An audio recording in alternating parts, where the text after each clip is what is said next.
One last important foundation for ethics that we will briefly consider concerns whether human beings are morally free. Now, this foundational consideration addresses the blameworthiness and praiseworthiness of human persons. This is simply asking the question, are human beings responsible, morally speaking, for their actions or for their choices? It seems to me that if we cannot answer this question in the affirmative, then there's no sense in going on any further in the study of ethics, because ethics begins to break down at that point. It doesn't seem to make a whole lot of sense. Now, most ethicists and philosophers have recognized that there are 4 different approaches in answering this question. And to prepare our way to look at this, we need to keep in mind that we're really asking, what is it to be morally responsible for one's actions or choices? Can human beings be morally responsible? Moral responsibility is inextricably linked to free will. Now, regarding these 4 approaches, we need to recognize that we can only give brief summarizations of them. So let's just briefly consider them. The first approach falls under the category of determinism. This view basically says that human beings are not free. In other words, everything that happens is simply necessitated by what has already gone before in such a way that nothing can happen otherwise than it does. And so humans are not free under this idea of determinism. Now, these factors would include internal ones, such as a person's genes or their character, or external factors such as environment, God even, or for those who read their horoscopes, the stars. I actually had an academic dean that I worked under at a state college who, if she was having a bad day, would blame it on the stars. She would say, the stars aren't quite aligned correctly for me today. Now, some determinists can be materialists who say that since all we are biological, physical beings, we are determined to act as we do by virtue of our biology. Others could be theological determinists and say that because humans are so sinful, they are determined to act the way that they do. The second view is called Libertarianism. This view says that human beings are fundamentally free. Now, this doesn't mean that every choice a human being makes is a free choice, but rather that people are fundamentally free in a moral sense. Perhaps it could be put this way. In choosing option A, I could have chosen option B. Now, it's important to note that libertarians do grant what might be called modifiers of the voluntary. In other words, not every act is free because there are factors that may diminish a particular act or choice.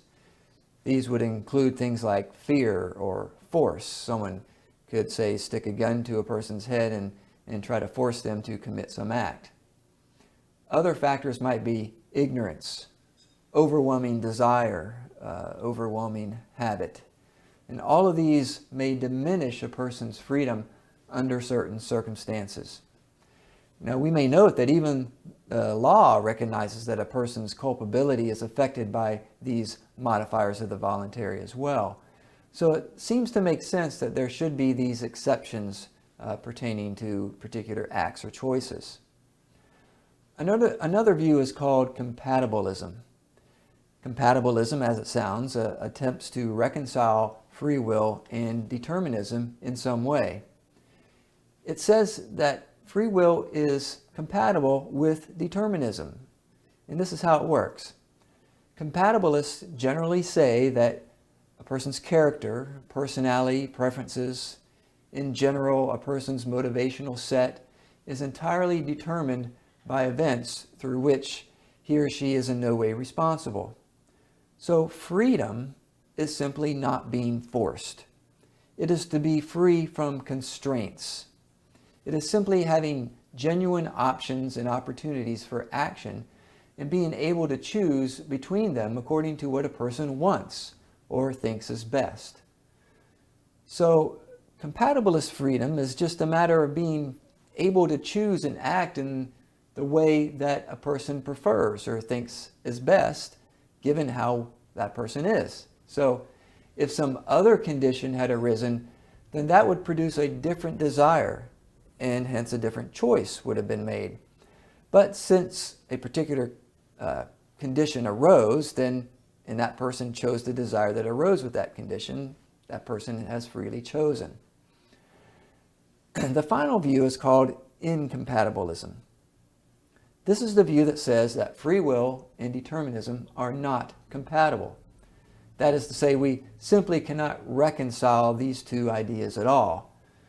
So, what do we make of all of these views? Well, as I said at the beginning, it seems to me that if human beings are not fundamentally free, then we might as well not even talk about ethics anymore, because ethics simply does not make sense. How can people be held morally accountable, morally responsible for their actions if they aren't free? It seems that human beings intrinsically believe that they are free, that we all have this awareness that when we choose to act, we are acting freely. Our legal system is set up that way, based upon that assumption.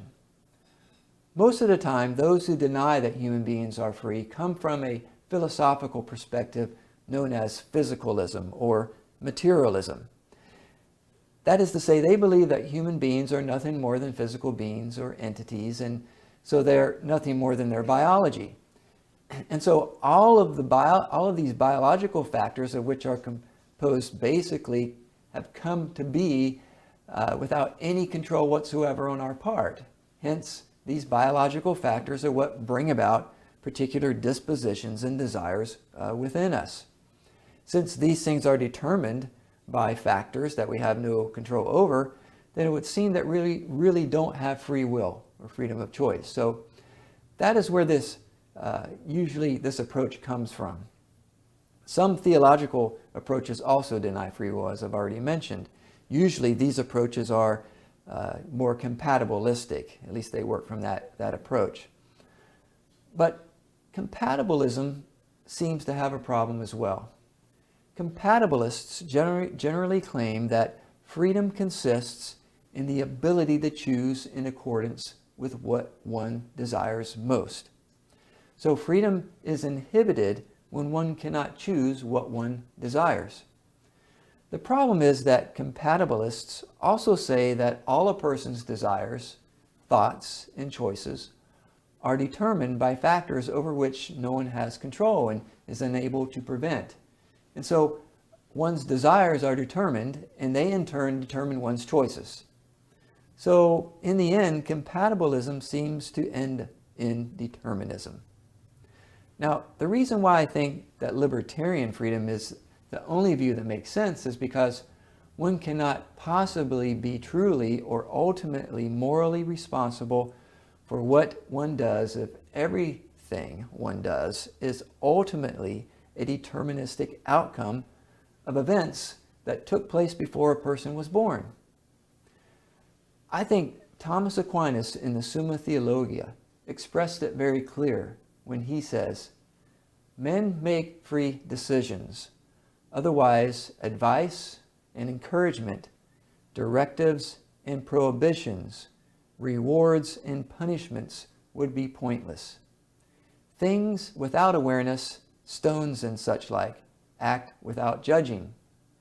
Dumb animals judge instinctively but not freely. Sheep decide by nature, not by argument, to run away from the wolf. But men make up their own minds. Freedom is self-determinism, but being a cause of action doesn't imply being its ultimate cause, even when the action is our own. God is the ultimate cause of all causes, natural and voluntary, working in each in a way appropriate to it. That God is at work in them doesn't prevent natural causes acting naturally or voluntary causes voluntarily. Rather, it enables them to do so." I think Thomas Aquinas clearly articulates how we, from a Christian perspective, can understand freedom in relation to God as being the first cause or the ultimate cause. God, as the first cause of all things, gives human beings particular natures, and He gives them the type of nature that allows them to act freely, and He empowers them to do so. So this empowering does not cause them to no longer be voluntary, but rather it enables them to be voluntary, to be free. It also seems to be the case that when we think about it, being free seems to be a properly basic belief that we humans have. What I mean by that is we just seem to be aware that we are free. We are real causal agents in the world. We really don't have any reason to think otherwise given our general experience. And so, in answering this fundamental question, I think the answer is yes. Human beings are morally free, and hence morally praiseworthy and blameworthy.